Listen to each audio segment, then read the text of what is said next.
Yes. Now this must be the doorway that Mandy was referring to when she's talking about smugglers going through the roof lines to try and get away from the excise man when they come banging on the front door. Yeah. Yes.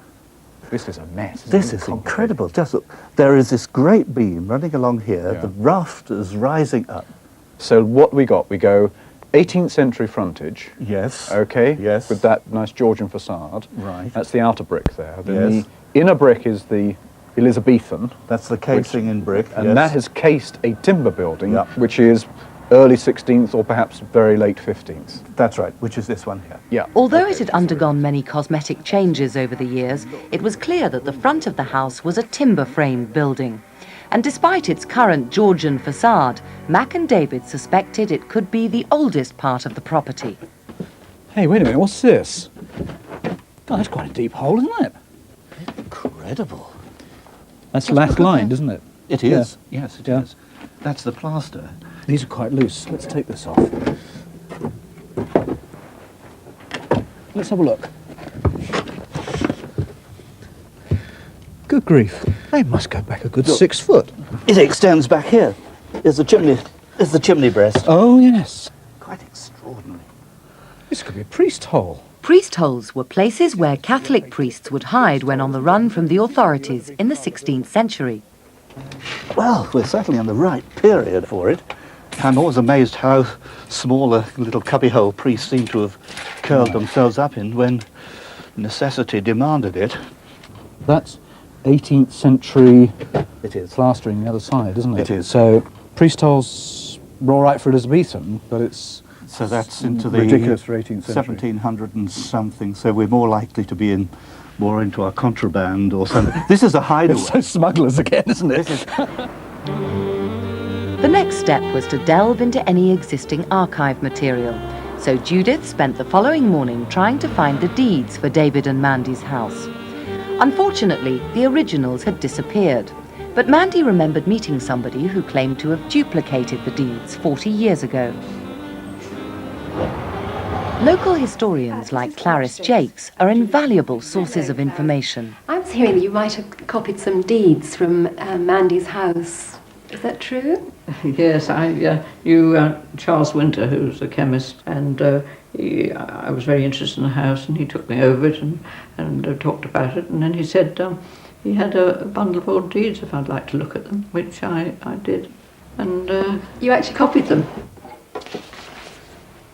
A bit tatty, but you might be able to make sense of them. That's marvellous. And why did you do it? Well, because I was interested in the old houses of Manningtree, and there was one more I could add to the list. Yeah, so this is our house here, is it? And do you think this is the daughter Mary Cartner Vintner? Yes. And talk about a tenement or tavern. All in every outhouse buildings, cellars, vaults. The cellars and vaults is really exciting because we don't even know if there is a cellar there. What have you found out about Manningtree with all your researches here?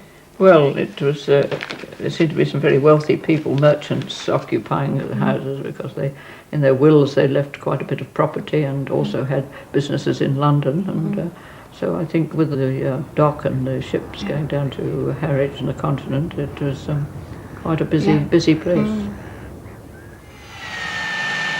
Back at the house, Mac had called in forensic help. He hoped tree ring dating or dendrochronology would reveal exactly when the house was first built. Work was underway in an attic above the living room. We first extract a core from one of the beams, and once we've taken our sample, then we'll clean up the core, something like this, and prepare a surface for measurement. We'll measure the sequence of wide and narrow rings and try and match it with our master chronologies. Right, so each of these rings is a year's growth. That's right. In the tree. Yeah. The narrow rings represent years when growth was limited by environmental conditions, the wider rings when conditions were much more favourable for growth. And then hopefully we'll be able to match our sequences with others collected around this building and get a better idea of the different phases that this house developed in. All being well, we should have those in a few days.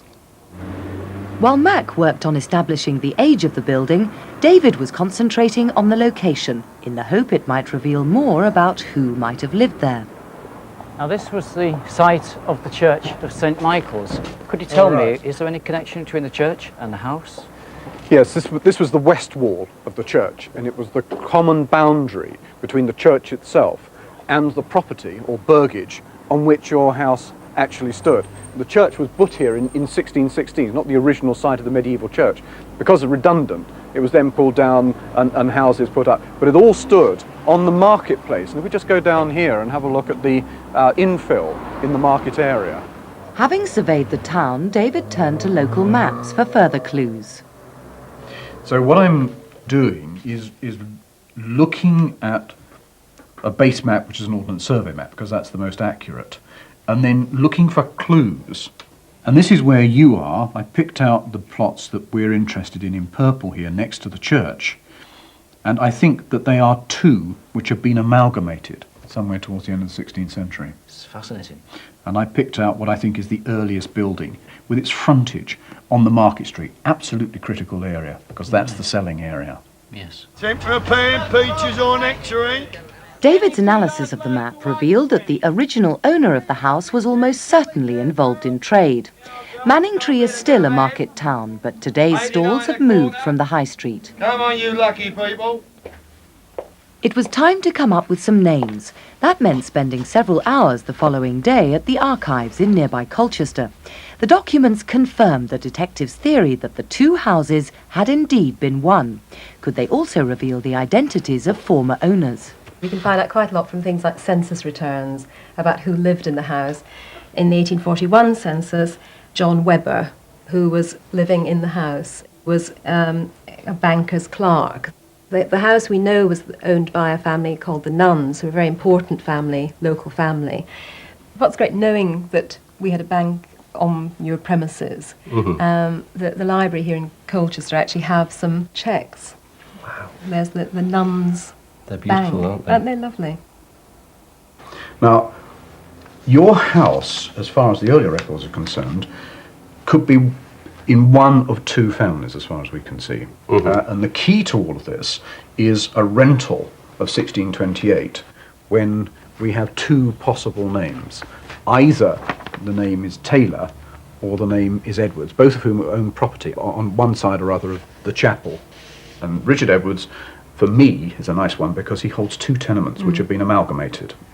Richard Edwards was a quite prominent man in the town. He was in the early part of the 17th century. He was one of the overseers of the poor.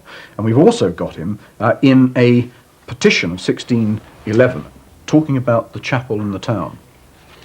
Ill-disposed stage players have very much abused the said place and the country with their stage plays in the said place. My goodness! Dreadful. He'd turn in his grave, wouldn't he? Absolutely.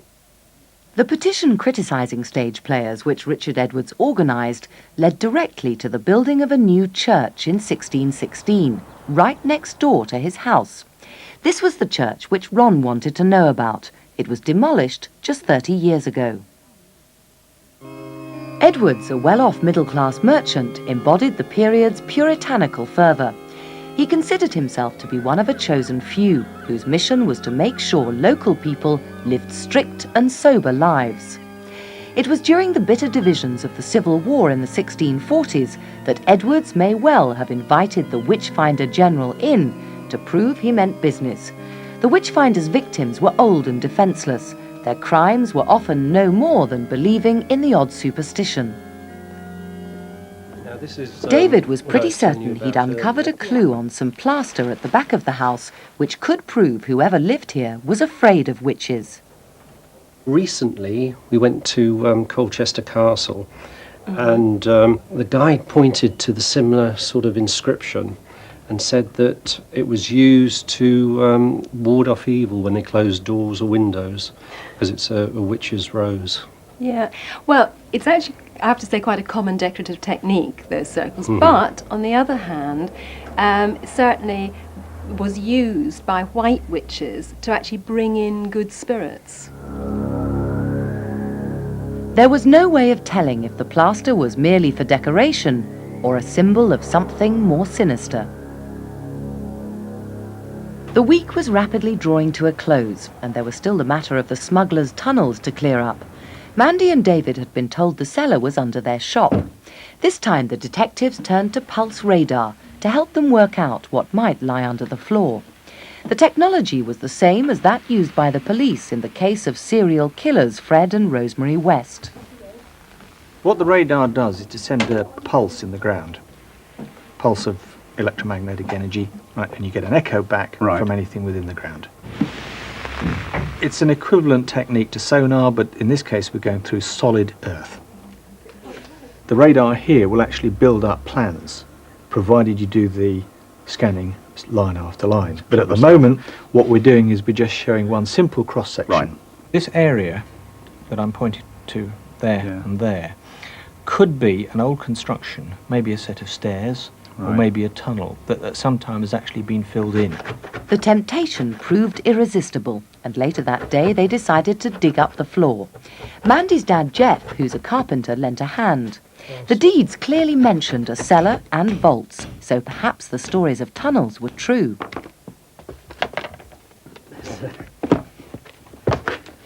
There's another floor underneath it. That's the floor. Oh no. Oh dear. We're stumped. But given they'd got this far, they decided to press on. The tunnels could be just inches away.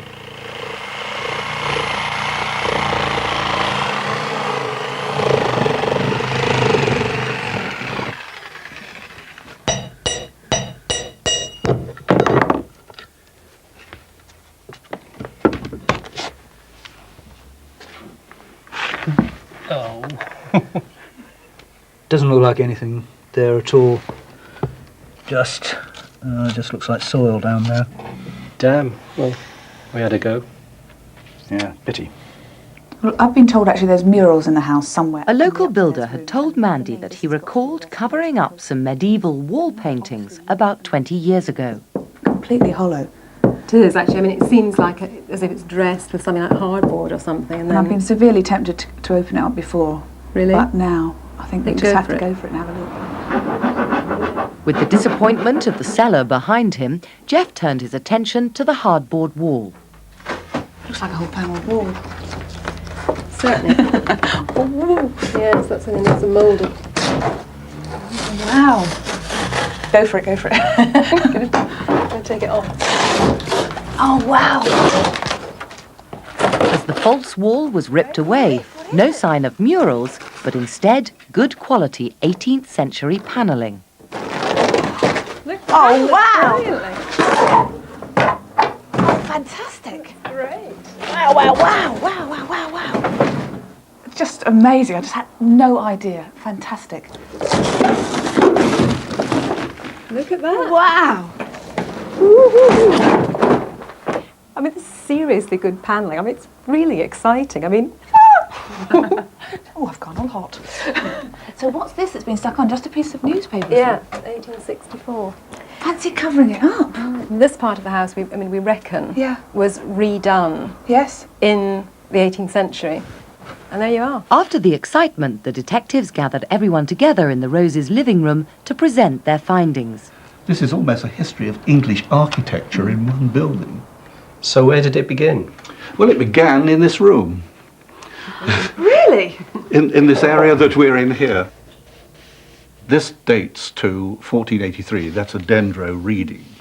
When we move on to the next piece of modernisation is the extension, which overlaps the last bay of this house, and the dendro dating of that, of the timbers, was 1534. Now, in the front of the house, the building that we see at the moment dates to around about 1560 and then is turned into 1580, of that sort of period. And at the 1580, the subsequent piece of development is when the brick is put round. So it's a timber-framed house which is modernised by casing in the parts the people see. It seemed highly likely that Richard Edwards was the person who modernised the house and built the chimney at the end of the 16th century.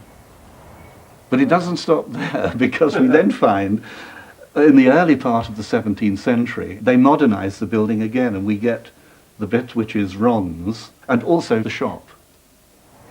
This is an important house in an important, seafaring, merchant class time. I mean, this is getting a lot of modernisation because it's important. These people are wealthy, they have influence. This person that we're telling you about, Richard Edwards, who was very prominent, clearly a Puritan, is exactly the sort of person who would have invited the witchfinder to come here. So this story about the witchfinder coming here actually begins to have a little bit of credence to it. There was also proof of smuggling during the time when the house was a tavern in the 18th century. One of the things about all these stories and myths is that a lot of them are based in fact. I mean, obviously in an area like this, there was smuggling. There were vaulted cellars and there were tunnels. And they do add a lot of colour to this area and to this house. So, Ron, how do you feel now that you've learnt so much about the place? Well, it's fascinating. I mean, to find all the information, how the building's been put together, the connections between the church, this property. It would have taken me 3 lifetimes to get that far. It's been fantastic. I wouldn't have suspected that depth of history and the fact that it was a tavern and such a colourful place.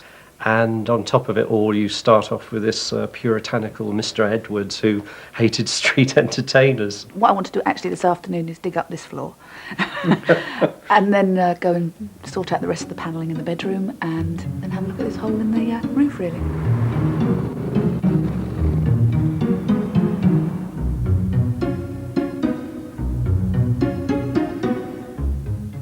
Next week, the House Detectives are Hereford-bound. New chefs on the block next tonight on BBC Two in Food and Drink. BBC One is off to Alderhay Children's Hospital.